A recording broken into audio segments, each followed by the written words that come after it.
আপনারা দেখেছেন এই যে বহিরাগত বুটের কাছে আমরা সবাই করতে পারি না এবং আমাদের কাছে ভিডিও ফুটেজ আছে। আপনারা সাংবাদিকরা যারা আছেন এবং বিভিন্ন গোয়েন্দা সংস্থা বা যারা যারা আছেন আপনারা এগুলো আইডেন্টিফাই করবেন এবং এগুলো প্রকাশ্যে আনার জন্য বিনীতভাবে অনুরোধ করছি।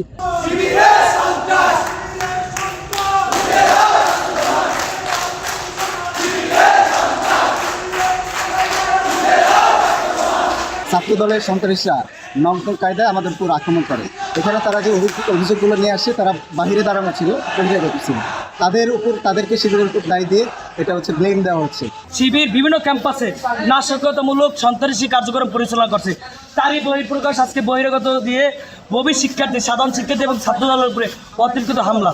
এই হামলার সম্পূর্ণ দায়ভার জগন্নাথ বিশ্ববিদ্যালয়, ঢাকা বিশ্ববিদ্যালয় এবং জেলে বগেম রোকেয়ার মতোই বরিশাল বিশ্ববিদ্যালয় এক হামলা করে। এই হামলায় বাংলাদেশ জাতীয়বাদী ছাত্রদল 10-এর অধিক শিক্ষার্থী সহ সাধারণ শিক্ষার্থী সহ আহত হয়েছে। নেতা কর্মীদের নিয়ে তারা আমাদের শান্তিপূর্ণ ক্যাম্পাসে তারা প্রবেশ করে এবং তাদের উদ্দেশ্য ছিল আমাদের এই শান্তিপূর্ণ ক্যাম্পাসকে অস্থিতিশীল করা। বিশ্ববিদ্যালয়ে আমরা যতটুকু জানতে পেরেছি শোনার পর আমাদের আমরা এসেছি। তো এখানে আমাদের যে বরিশাল বিশ্ববিদ্যালয়ের বিস্তার আছে এবং ডক্টর মহোদয় আছে তারা এই সমস্ত সমাধান করার চেষ্টা করছে। ভিতরে একটু উত্তেজনার সৃষ্টি হয়েছে, এখন পরিস্থিতি মোটামুটি স্বাভাবিক আছে, তারা কাজ করেছে। তো আমরা আছি যাতে ফার্দার এই উত্তেজনা আরো না হয় এবং দুই পক্ষকেই শান্ত থাকার জন্য আহ্বান করেছি যাতে আইন শৃঙ্খলা পরিস্থিতি বজায় রাখে এবং বিশ্ববিদ্যালয়ের শান্তিপূর্ণ সহাবস্থান বজায় থাকে সেই বিষয়ে আমরা তাদেরকে অনুরোধ করেছি।